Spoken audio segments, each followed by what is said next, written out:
Hello friends, welcome back to my channel. I am Riddhi Khanna. So आज हम science का chapter 2 chemistry acid bases and salt पढ़ेंगे। इसमें मैं आपको इंपॉर्टेंट क्वेश्चन एंड आंसर्स बताऊंगी। और एक चीज़, वीडियो को स्टार्ट होने से पहले मैं ये बता दूं कि आपको अपने बोर्ड एग्जाम्स के लिए और अपने हाफ ईयरली एग्जाम्स के लिए आपको एनसीईआरटी के जो एक्सपेरिमेंट्स होते हैं, जो आपके फोटोग्राफ्स जो होते हैं, इमेजेस होती है, इसके नीचे जो लाइन्स लिखी होती है, इसको अच्छे से रटना है, क्योंकि मोस्टली उसमें से आता है। बच्चे जो चीज़ें नहीं करते, बोर्ड वाला वही देता है। सो मेक इट श्योर कि आप एनसीईआरटी के टेक्स्ट, इन टेक्स्ट, बैक क्वेश्चंस सब कुछ कर लो बोर्ड के लिए। और हाफ ईयरली के लिए आप अगर एक्स्ट्रा पढ़ना चाहते हो, अगर आपकी एनसीईआरटी क्लियर हो गई है, एक्स्ट्रा पढ़ना चाहते हो, तो ये एक पीडीएफ बनी हुई है, ये इसको क्लियर कर लो। ये सब कुछ ऑलमोस्ट सारा इसमें ही है। एनसीईआरटी के बाद अगर आपको कुछ एक्स्ट्रा करना है तो ये पीडीएफ को क्लिक करना, लाइक करना, सब्सक्राइब करना, शेयर करना।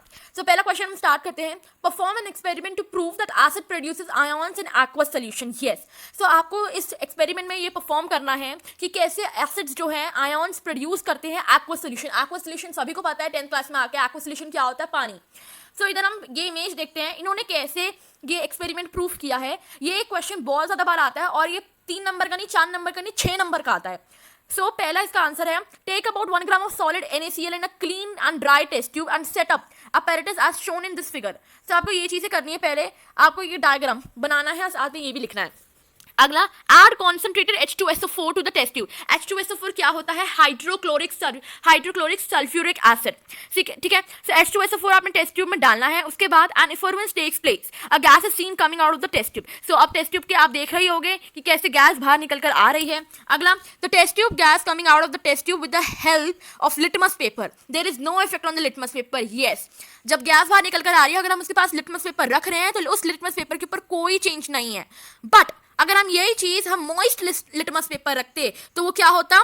Turn to red, red colour में चेंज हो जाता। एक चीज बता दूं, H प्लस आयन्स तभी रिएक्ट करते हैं जब वो एक मॉइस्ट लिटमस पेपर के पास आता है। जब moist litmus paper H plus ions के पास आता है तभी वो कलर चेंज होता है, तभी आपको कुछ इफेक्ट दिखता है, तभी वो रिएक्ट करता है।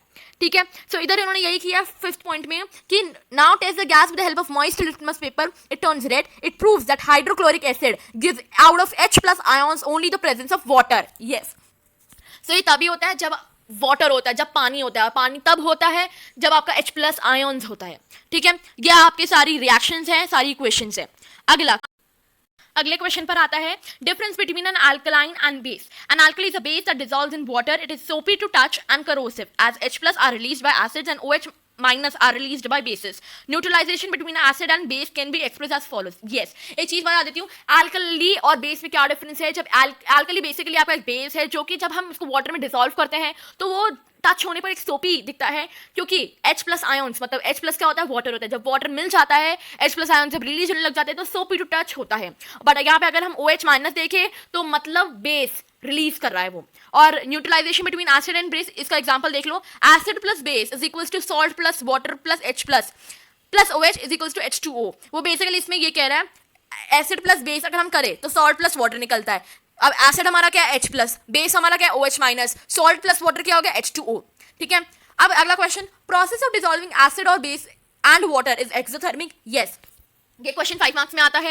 If water is added to concentrated acid, a lot of heat is generated. The heat generated may cause a mixture to splash out when it is required to dilute the acid. Concentrated acid should always be added in smaller amount to water, not water to concentrated acid। अगर हम पानी को concentrated acid में add कर दें तो उसमें से बहुत सारा हीट जनरेट होता है। जो हीट जनरेट होता है उससे संभावना हो सकती है कि हमारे ऊपर वो जो कुछ छींटे हैं, उस जलने की छींटे हमारे मुंह पे आ जाए, हमारा फेस खराब हो जाए। सो इसलिए कहते हैं कि डिल्यूट एसिड को छोटे छोटे अमाउंट पे वाटर के अंदर डालना चाहिए, ना कि वाटर को एसिड के अंदर डालना चाहिए। तो जब आप एसिड को वाटर के अंदर डालोगे और कांस्टेंट स्टीयरिंग करोगे तो संभावना कम होती है जलने की, छींटे आने की। इसलिए कहते हैं process of dissolving acid into water is exothermic. ठीक है। So amount to water, not water to concentrated acid. Next question, learn all the importance of pH scale in everyday life like pH plants and animals are pH sensitive। इसका मैंने answer इसलिए नहीं बताया क्योंकि आपको almost ये NCERT और NCERT में आपको आराम से मिल जाएगा। सम नेचुरल अकरिंग एसिड्स, ये आपको एमसीक्यूज में पूछा जाता है। यहाँ पे मैं आपको दिखा देती हूँ। आपसे पूछा जाएगा विनेगर एक नेचुरल सोर्स है और ये कौन सा एसिड कहलाएगा? Acetic acid, orange, citric acid, tamarind, tartaric acid, tomato, oxalic acid. ये आपसे एमसीक्यूज में पूछा जाता है। वैसे इसमें से आपसे ज्यादा पूछा जाएगा टामरिन, टोमेटो कौन से एसिड है, और आपसे पूछा जाएगा निटल स्टिंग एंड आंस्टिंग। ये आपसे बेसिकली आपसे बहुत मोस्टली एमसीक्यूज में ही पूछे जाते हैं। अगला question, what is a common salt and give some examples. ठीक है, write down about sodium hydroxide and what is the second name of sodium hydroxide, give example. Write the equation of bleaching powder, write the uses. ये mostly वही questions हैं जो आपके 5 marker या 3 marker में आते ही आते हैं, 4 मार्कर में कुछ भी नहीं आएगा इसमें से। अब आपका पहला क्वेश्चन है, what is common salt and give some examples. Common salt क्या होता है? Sea water contains many salts from which common salt separated. Sea water के अंदर बहुत सारे प्रकार के सॉल्ट होते हैं, बट उसमें से जो कॉमन सॉल्ट होता है सेपरेट हो जाता है। Deposits of salt are found in many parts of the world. This salt is called rock salt. So deposits of salts are found in many parts of the world and this salt is called rock salt. Beds of rock salt were formed in the old time seas dried up. जब rock salt कब बनता है? जब seize में जो भाप होती है वो निकलना स्टार्ट होती है और एक रॉक सॉल्ट इकट्ठा हो जाता है किनारों में और वो जब बेड्स बन जाती है, बेड्स मतलब एक गड्ढा, मतलब एक बहुत बड़ा पहाड़ काइंड ऑफ बन जाता है कि हम उसको इकट्ठा करके एक साथ ले सके, तो उसे रॉक सॉल्ट कहते हैं। Chemicals like sodium hydroxide, baking soda, washing soda, bleaching powder and manufactured from common salt. Bleaching powder नहीं, ब्लीचिंग पाउडर है ये, ब्लीचिंग पाउडर है ये। ठीक है, अगला आपका आता है question, right down about sodium hydroxide and what is the second name of the sodium hydroxide. So when electricity is passed, one aqueous solution of sodium chloride it decomposes to form sodium hydroxide. ये basically आपसे दो question दो तरह से पूछे जाते हैं। Sodium hydroxide क्या होता है या क्लोर अल्कली प्रोसेस किसे कहते हैं। सो जब इलेक्ट्रिसिटी पास होता है aqueous solution मतलब वाटर से जब वो पास होता है तो सोडियम क्लोराइड डिकम्पोज होकर सोडियम हाइड्रोक्साइड बना देती है और इस प्रोसेस को क्लोर अल्कली प्रोसेस कहते हैं और इसकी ये गिवन इक्वेशन नीचे है। क्लोरीन और hydrogen gases are given off at anode and cathode. ये आपसे एक पूछा जाएगा क्लोरीन कौन सी साइड में होता है, हाइड्रोजन गैस कौन सी साइड में होता है और सोडियम हाइड्रोक्साइड कहां पर होता है। पहले पूछा जाएगा क्लोरीन कहां पे आपको मिलेगा, हाइड्रोजन गैस कहां पे मिलेगा और आपको ये जब मिल जाते हैं तो क्या बनेगा, कहां मिलता है, तो आपको मिल के सोडियम हाइड्रोक्साइड बनता है और कहां मिलता है, कैथोड के पास मिलता है। अगला, it is mild, it is used in baking breads and cakes boundary, it is also ingredient of antacids। ठीक है, अगला ब्लीचिंग पाउडर के बारे में था, bleaching powder is produced by the action of chlorine on dry slate lime CaOH2। आपसे एक दो तरह से पूछा जाएगा क्वेश्चन, ब्लीचिंग पाउडर का क्या प्रोसेस है, कैसे बनता है। यहाँ से पूछा जाएगा ब्लीचिंग पाउडर के अंदर कौन कौन से मटेरियल यूज होते हैं, तो वो क्लोरीन होता है और ड्राई स्लेक्ड लाइम होता है। अगला, the shape and colour of the crystal is due to water molecules which are present in water of crystallisation. Water of crystallisation के बारे में पूछा जाएगा कि वाटर ऑफ क्रिस्टलाइजेशन की शेप कलर कैसे होती है और इसका क्या फॉर्मूला है। अगला, what do you understand by plaster of Paris. Plaster of Paris has a formula of CaSO4 half of H2O। It is obtained by heating gypsum and 373 kelvin as under. ये इसका पूरा इक्वेशन है, ये equation typing में आ नहीं रहा था इसलिए मैंने इसकी फोटो खींच के आपको दिखा दी है, चेक कर लेना। अगला, प्लास्टर ऑफ पेरिस किस किस में यूज होता है, टॉयज बनाने में यूज होता है और आपने देखा होगा लोगों के पैर फ्रैक्चर हो जाते हैं गंदी ड्राइविंग करने से, सो ये उसके लिए भी काम आता है। अगला, why should and sour substance not be kept in brass and copper vessels. अगला क्वेश्चन आपका, why should curd and sour substances not be kept in brass and copper vessels. Brass which contains copper and zinc metals react with organic acid present in the curd. तो curd के अंदर क्या होता है, organic acid होता है जो कि कॉपर और जिंक मेटल के साथ रिएक्ट करता है। And sour substances forming soluble salts, the salts are poisons in nature and may god. अगले क्वेश्चन पर आते हैं, व्हाई शुड कर्ड एंड sour substances not be kept in brass and copper vessels।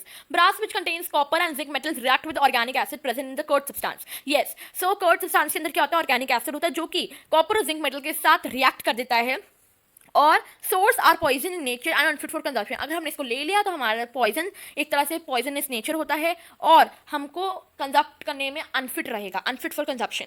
How to test the presence of hydrogen gas. Basically hydrogen gas को अगर आप candle के पास लाएंगे, कैंडल को अपने हाइड्रोजन गैस के पास लाएंगे तो एक पॉप साउंड आएगी। जब पॉप साउंड आएगी इसे समझ जाना कि वो हाइड्रोजन गैस है। आप इसको सोप सोल्यूशन के पास भी ला सकते हो। जब सोप सोल्यूशन के पास लाओगे तो इससे बबल्स फॉर्म होंगे तो आपको एक डिफरेंस दिखेगा कि बबल्स जो होते हैं वो लाइटर होते हैं एयर से, इसलिए वो उड़ जाते हैं और पॉप साउंड की वॉइस क्रिएट करते हैं। इसका फॉर्मूला होता है 2H2 plus O2 gives 2H2O।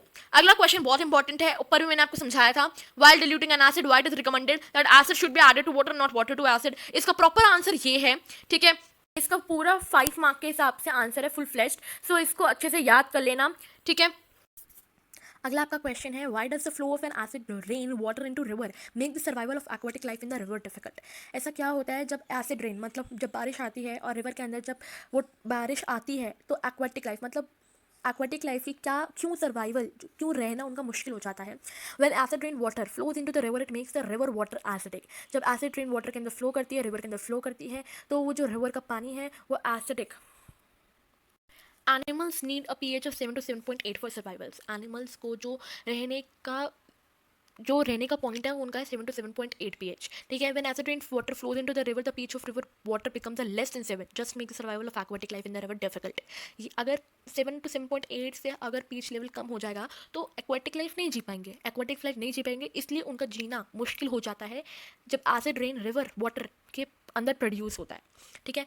At what pH in the mouth is tooth decay faster and why? At pH lower than 5.5 in the tooth decay become faster because acid produce reacts with their enamel of teeth and corrodes it, ठीक है। enamel है वो, ठीक है, enamel of teeth and corrodes it। so अगर pH lower than 5.5 हुआ mouth का, so ये ज़्यादा एसिड फटाफट प्रोड्यूस करने स्टार्ट हो जाता है, रिएक्ट करना स्टार्ट हो जाता है इनामल ऑफ टीथ से, जो कि हमारे दांतों में कैविटी हो जाती है, दांत खराब होना स्टार्ट हो जाते हैं। Which chemicals are use in soda acid fire extinguisher?